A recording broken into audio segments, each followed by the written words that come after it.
Well, new crime data shows a startling spike in violent crime in New Orleans, and there are serious concerns that trends will only worsen without a major shift in strategy. Now, there are calls for specialized units to take on specific crimes, but can the NOPD get the necessary resources? Tan Trung puts that question in focus tonight. Because we spend so much time in our cars, carjackings at gas stations, in neighborhoods, or at businesses can make us especially fearful. The women are scared, so you got more women purchasing guns in this time than ever before. That's what you're hearing in the No, community. it's not what I'm hearing, it's what I know. Roosevelt Muhammad lives and works in New Orleans East. According to research and crime maps by the Metropolitan Crime Commission, almost 40% of the carjackings in the city during the past 3 years have taken place in New Orleans East. Rafael Goyeneche says it seems the pandemic and its limits on large crowds changed how some criminals chose their targets. Since they couldn't commit armed robberies on pedestrians, they turned to carjackings because not only do they get the car, they get the contents of the car, and they get the wallet or the purse of the person that's driving the car.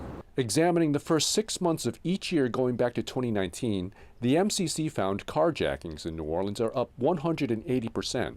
To respond to that specific spike, Goyeneche says the NOPD needs to form specialized teams like the Tiger Unit.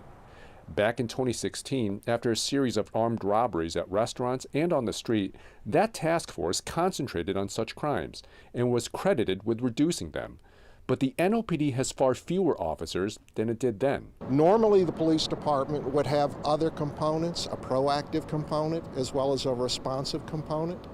We've abandoned the proactive policing components because there isn't enough officers to do that and respond to the 911 calls. In the absence of more officers, Goyeneche believes the NOPD needs to use more technology, such as facial recognition software.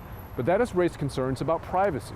Roosevelt Muhammad says relying only on police won't help his community. So I think that the citizens of this area can come together and we create our own vigilant force. You know, I would call it New Orleans East Guardian Angels, where we patrol our community to assist the police. With NOPD manpower at a 45-year low, that kind of assistance may soon be needed. Tan Trung, Eyewitness News. In a statement, a police spokesperson says the NOPD does have specialized units like its violent crime abatement investigation team and its gang unit. The spokesperson also said patrol officers work in investigative and proactive roles in their respective districts.